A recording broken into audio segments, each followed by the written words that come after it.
the best thing that I did was when I was a limited partner, I would tell a lot of my friends that this is what I'm doing.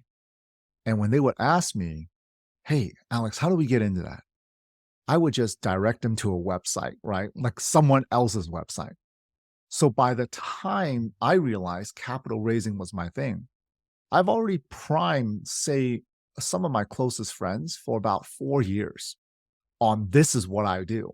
And now I'm going to show you how you can benefit as well.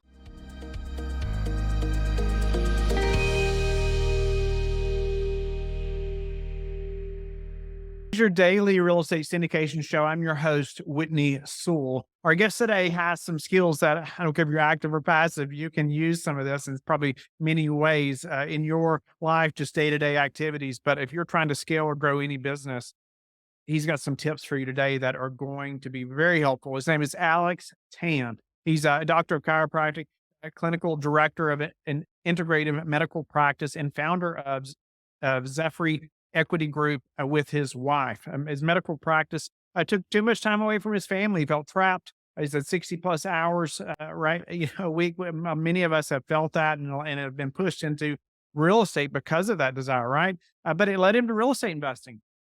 And so now he's at 225 units across 6 properties, 4 states, and he's focused on how to work more efficiently through delegation. He also founded a virtual assistant company as well, which we talk about a little bit today.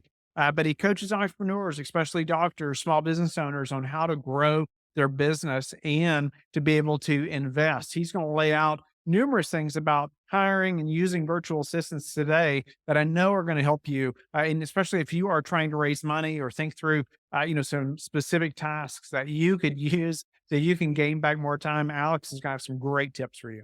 Alex, welcome to the show. And you have some skills that I know everybody listening, whether they're a passive investor, whether they're active, would love to learn more about. And we're going to talk about some real estate and how you got into that. And we're going to talk about this other thing that you do that's going to help us as well. But first, give us a little more about who you are, obviously a little bit about your story, what before real estate and why.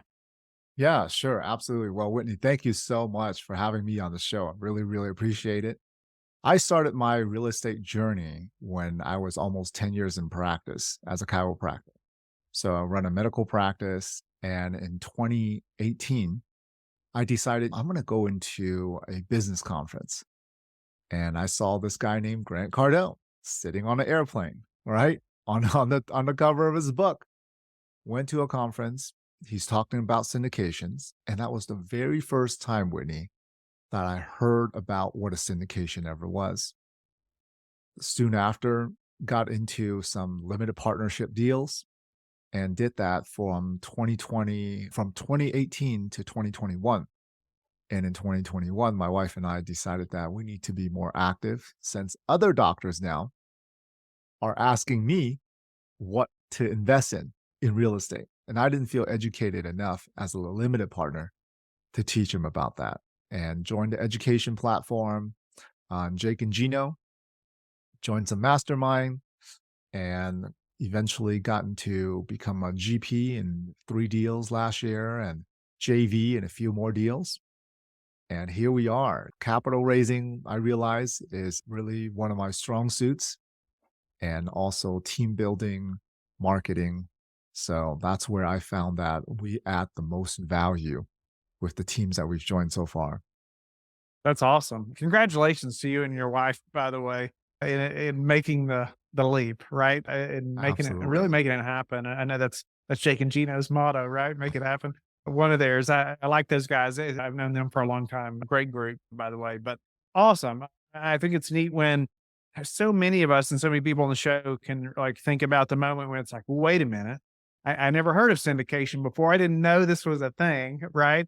And yeah, I'm the same way. It's like there was a time when I was like, whoa, I can actually own a 100 unit complex, or I can go make that happen and put a team together, right? To go do that and do that. I appreciate you elaborating on that. Let's talk about that a little bit. You said your superpower, all right, the thing that you do well, you talked about was the marketing piece, the capital raising piece. Most of the people listening want to know more about how you do that, right? And would love to know more about how you do that. And so let's dive in there a little bit. And maybe you could elaborate on your what you consider your superpower is, and let's dive in. Yeah, how I realized that capital raising was gonna be more of my core thing to do and investor relations was after joining Jake and Gino, they were like, "Well, there's multiple things in a group. There's the boots on the ground, right? Alex, are you gonna be a boots on the ground?" I said, "Well, what does it mean?" Then I realized what a boots on the ground is, and I'm nowhere near boots on the ground. Then there's the asset management. Well, I didn't have any background in that. Well, how about capital raising? I said, well, yeah, I've been an LP for many years now. They're like, well, do you know other people with money? I said, yeah, in my circle of friends, I know other people who have money as well. Do you think they like to invest? I said, oh, yeah, of course they love to invest. And that's how I really got into that. Once I figured out, okay, this is what I'm going to do. From there, I realized it's client relationships, right? It's all about building the relationships. When I go to conferences, medical conference, real estate conference, building a good relationship with operators, different sponsors, finding out exactly how they work, right? What they do.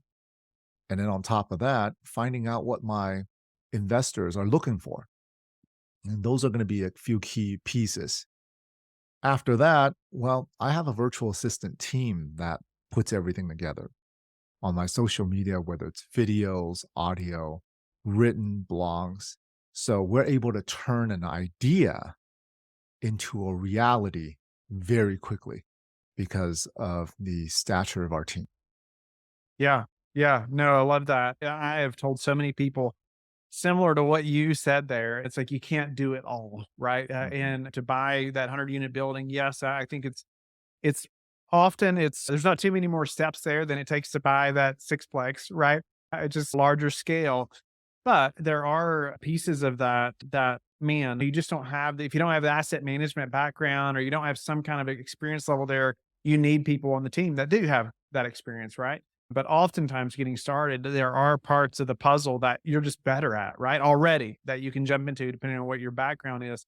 And it sounds like that's exactly what you did. And people what I've just seen over the years that people move so much faster in this business when they can do exactly what you did and like figure out the piece of the puzzle that I really want to focus on and be Right. really good at that. And then go find the other people that are really good at those other pieces of the puzzle. It helps them to move so much faster and better as well, right? You're not also trying to learn asset management at the same time, No, right? That would be a you nightmare. have to know about it. We hop on the asset management calls, Yes, right?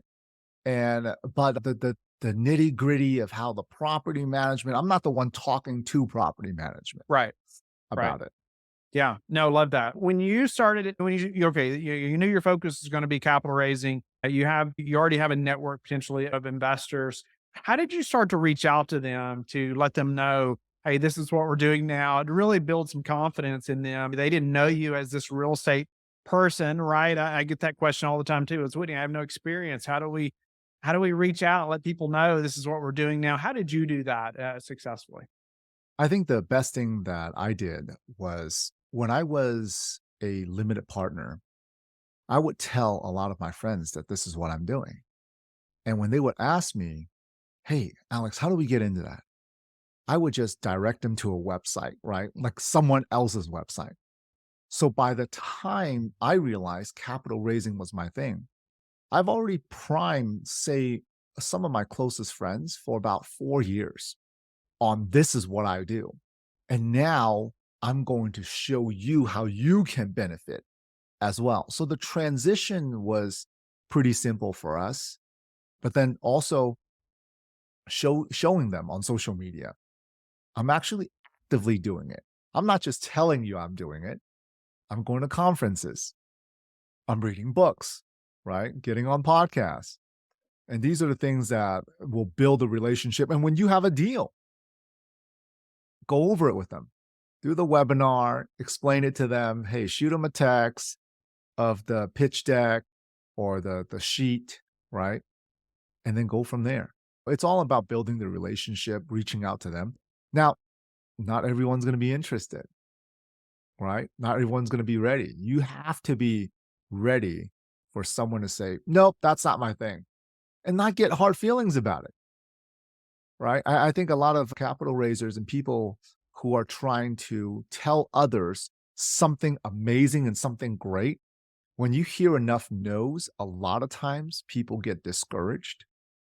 And I would say, hey, it's just know that it's part of it, right? Not everyone likes chocolate ice cream. Someone might want strawberry, somebody might like vanilla. But if all you're selling is chocolate ice cream, then yeah, That's right. No doubt about it. You have to be willing to hear a lot of no's to get to a number of yeses, right? That's part of yes. the learning experience as well, I think. No doubt about it. I learned so much by to starting to take all the early on when I was taking all the investor calls, right? Especially early on, because you're going to get questions you don't know, and you're going to learn from that, right? And you're going to know it the next time, I hope, right? But let's talk about then how you started to scale that to some degree, right? I know now you have a team that's helping you do this. It was as far as notifying, educating those investors, like you're talking about through social media and different ways. Talk about how you started to do that and even how where you're at now with that. Yeah. When as I got more active into it, every time I learned something, I will write it down or will go off of a book, right? And read about what are investors looking for? What are the problems that they're facing? Now, I don't have to look that far, Whitney, because all I do is think back of the struggles that I had 4 or 5 years ago. I've heard before your best client and your best investor was you 3 to 5 years ago. And I said, okay, what was I dealing with? I'm going to speak to other doctors. What are other doctors dealing with? Lack of time, lack of family. What is it? Right? They don't know what to do with their money. Maybe they lost some money in the stock market like I have. So I just speak to those truths. And then from there, you have certain truths that you want to speak about. You find VAs. I have my VAs that put things and line items on my calendar. I do videos on it. We have a production team that edits those videos. We blast them out in all of stories, social media, and ultimately get known in the space for what you do so that when you reach out to people, you're not just a stranger, right, in the space. Yeah, no doubt about it. That's ultimately what I did as well.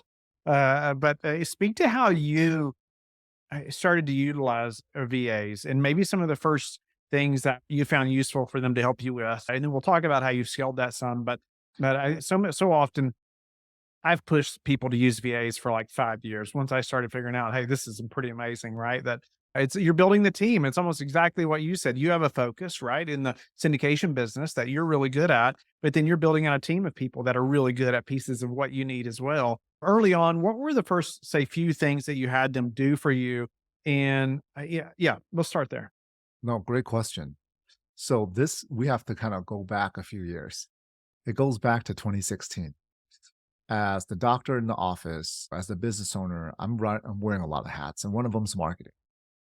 And I would go online on weekends, create newsletters, create flyers, try to edit videos all on my own. And Saturday and Sunday morning, Whitney, I'll be in there 3, 4, 5 hours at a time and lose out on those morning times with my family. Eventually, I wanted to find help. And someone online mentioned a VA. I didn't know what a VA was. I thought it was Veterans Affairs, right? I thought a VA, find a VA. What does the military have to do with it? But it's a virtual assistant. When I hired my first virtual assistant, they made a lot of graphics because our business has to get known, right? And it worked out so well. I hired a second full time one for my paid ads. And now we have 11 full time VAs working for our own team between the medical office, the virtual assistant business, and the real estate. On top of that, we have multiple VAs that work for other clients as well, part time and full time. So we first started delegating all of the marketing. And then eventually, now I have a VA. That's my personal executive assistant handling my calendar, reaching out to you, booking this podcast, answering emails, following up, right? We have ones that develops the CRM and making sure that our follow-up system is intact, focusing on all the social media, making sure that the comments and messages are going out, coming in, are being answered. And any piece. I read the book Who Not How, Whitney, and we went from 8 VAs to 11 VAs. And that's where we're at. Yeah, I've got it actually right here on the shelf behind me. I Uh-huh. highly recommend that book. Yeah, Dan Sullivan, Benjamin Hardy, no doubt help you wrap your mind around not doing everything yourself, right? So you can do it a lot better, right? And hiring VAs, maybe give a couple tips on finding the right VA, right? Some people are so hesitant about using somebody that's in another country, right? How did you get past that hurdle and feel comfortable hiring somebody that's in another country? Maybe a couple tips on finding the right person. I realized at the beginning, I said, man, I know in the Philippines, they're the same time zone as Hong Kong. That's where I grew up. Right. And I said, when it's in the morning here, it's in the evening over there. My relatives are sleeping in the middle of the night. And that's the biggest hurdle that I had to get out of my mind. And when I started talking to VAs, I realized a lot of the VAs in the Philippines, they work on US time. I was like, oh, you guys are already used to that. Right. Then it's a matter of trusting and verifying. You trust them with doing certain tasks. A VA can do any task, Whitney, that you can do on the computer or on the phone. They can call people, they can email, they can do anything. As long as they don't have to physically do it. Now, until they come out with a robot, I could put a VA on. We can't do that yet. Right. But you start off with simple tasks. That trust is so important, right? And once they can prove to you that they can do the simple tasks, start increasing the level of critical thinking, the level of importance in the task. And then eventually, it's really as if I'm hiring someone on my team, but they're in the next room. What's the difference? I don't see them. They're just working beside me. And if I call, they pick up during our office hours. So it's no different than a remote worker in the States. What level of expertise do you require, It or should depends. we expect? It depends on what level of expertise are you looking for, right? A VA can, we have VAs that write, they can blog, they can post on social media, they can do graphics, they can edit all your videos. We have bookkeeping VAs that we found for other clients. We have sales VAs, cold calling VAs that have done that. So, heck, there are VAs out there who does programming if you need to, right? Building websites that you can find, certain proficiencies. It depends on what you're looking for. And anything that has to do with computers or on the phone, you could probably find a VA that can do it. What about tracking? How do you pay them hourly, salary? How have you found the best way to say make sure you're getting the best bang for your buck, or that they're actually working when they're supposed to be working because they're not in that room next door? You're not. How do you manage that? Initially, I did a lot of the first few years, I did a lot of hourly tracking, right? They're working with me hour, I pay them per salary, but they're working 8 hours a day. And at the beginning, I felt like I needed to track their time.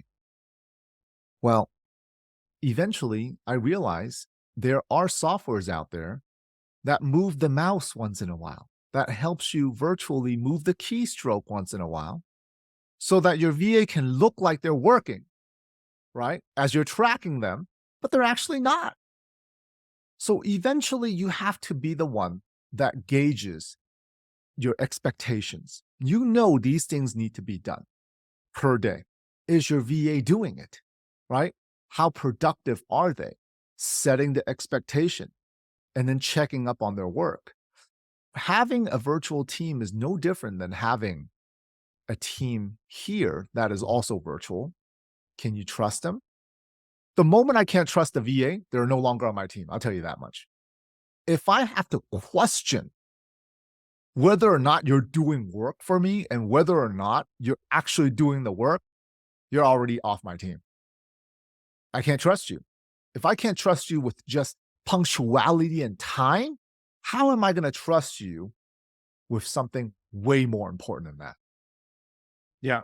No, completely agree. I have personally struggled with the tracking pace, and it's led me to exactly what you just said. It's like, wait a minute, if I can't trust them, I they just can't. I don't want to spend the mental capacity on worrying about if I can trust them, right? No, I need to be able to trust them and know that they're pushing the ball forward, right? Right. Because their job is to make my life easier. Right.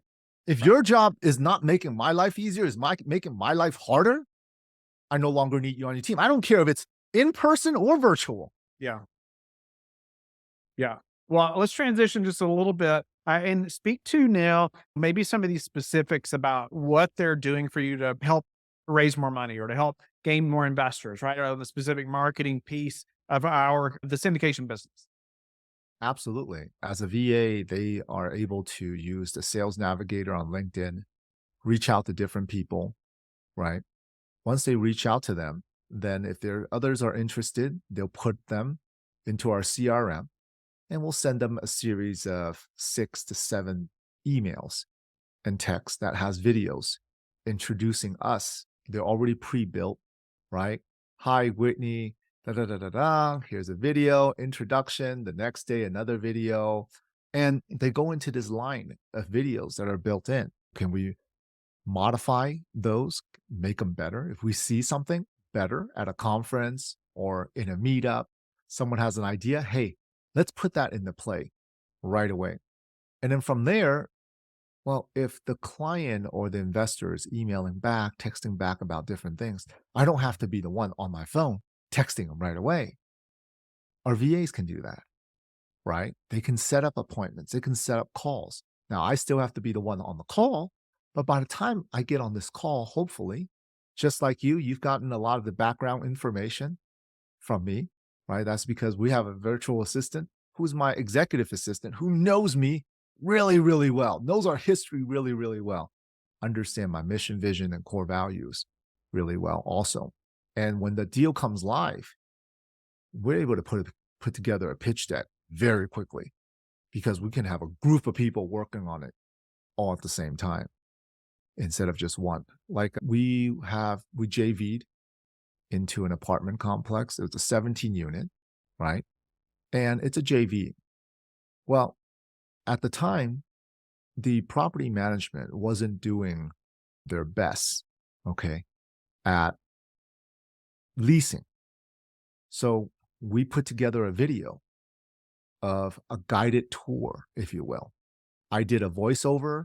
My VAs put it together, right? We have one of our VAs that took care of all the incoming leads, send them all the information, receive their license, okay, so that they can do a self-guided tour.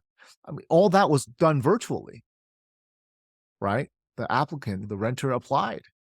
So from getting the lead to the application, that whole process was done, right? Wow. Until they needed a actual physical showing. But sometimes people are like, no, I'll just do the showing myself.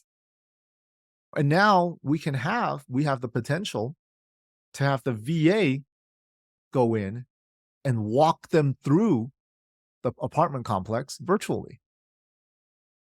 That's neat. I've not heard of that yet. Oh yeah. I've not heard of that yet. That's a really neat piece that your VA can even do that, walk somebody through the property virtually. So really it's the ideas are endless. If you can think of an idea and it could be done on a phone or a computer, somebody's going to be able to do it. Yeah, They might love be able to that. do it better than us. Well, I guess one other quick question that I know I get often too have you found one, say, task management software or CRM best for using VAs to help with these types of things? I think like just the learning component, training, that type of thing. We use monday.com for project management.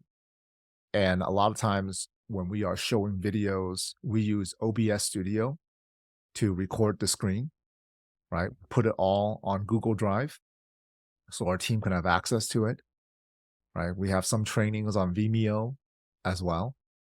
So it's everyone's system's a little bit different, but we use Google a lot. I tell you that. Yeah. Yeah. No, that's awesome. Well, Alex, to transition just a little bit to a few different questions, knowing what you know now, what would you have done different on your first deal? Knowing what I know now, what would I have done different on my first deal? I don't Or know if I maybe would when have. you got into real estate? I would say this, knowing what I know now, I would have gotten into the space on the active side of it earlier.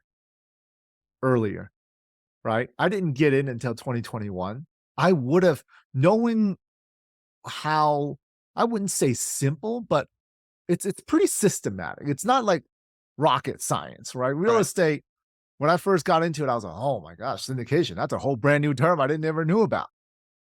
But reality, if I would have dove into it and actually learned about it even more, it's not that complicated.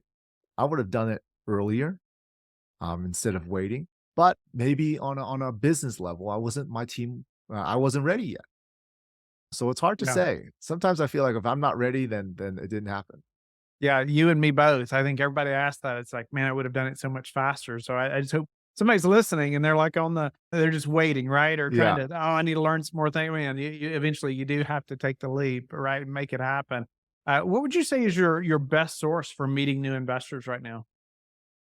The best source is by far using my current database, the doctors that I know, right? Who know other doctors as well. And that's usually the best way. Another good way is doing the webinars.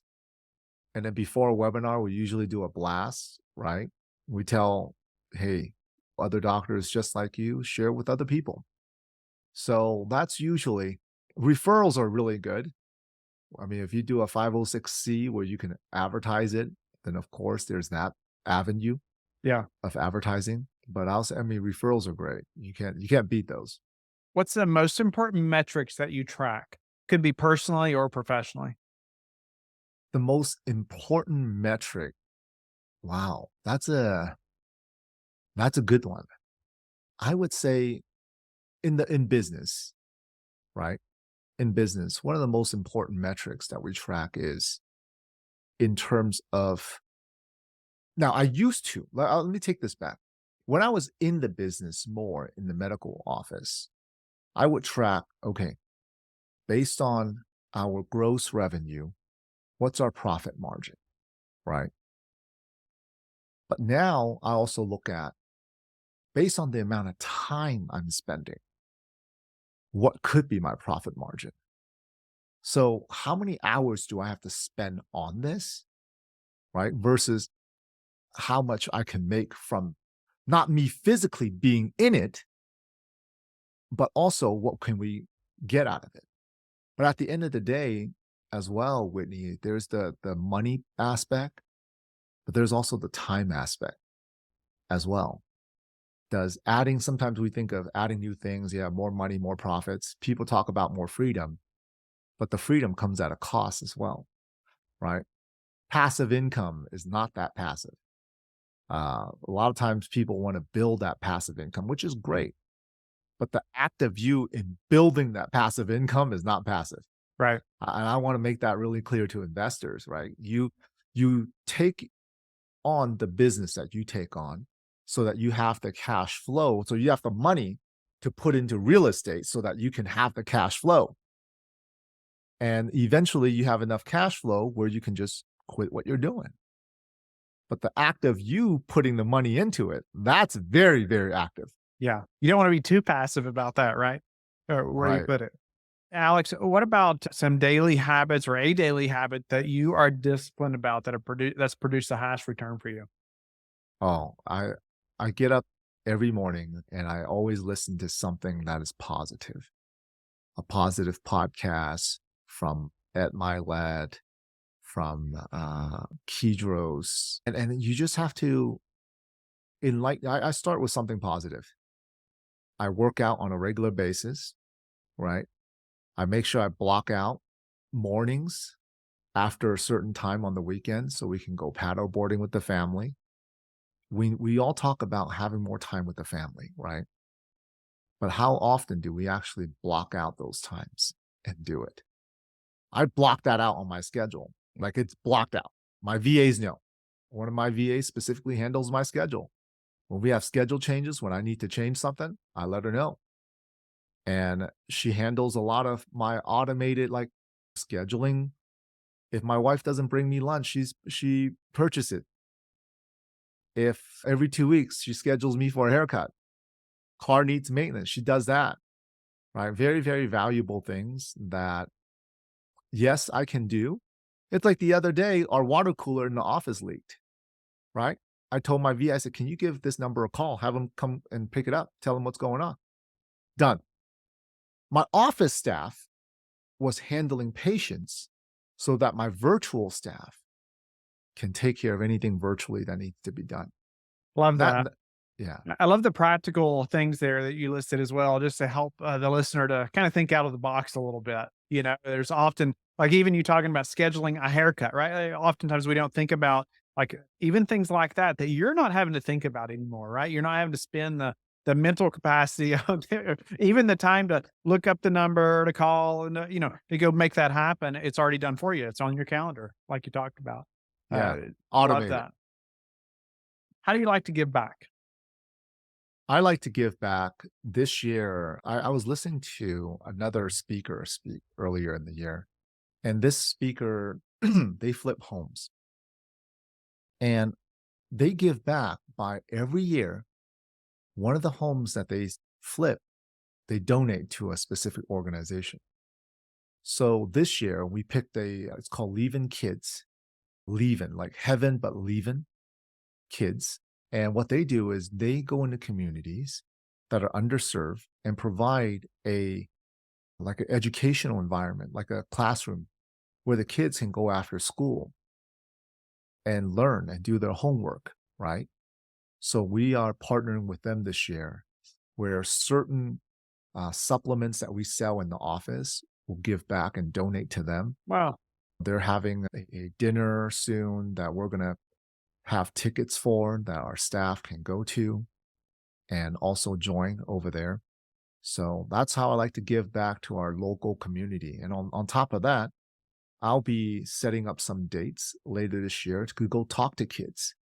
I didn't grow up in the most prestigious neighborhood out of Oakland. And, we did all right. So I like to go there and talk to them and say, hey, it's not where you come from.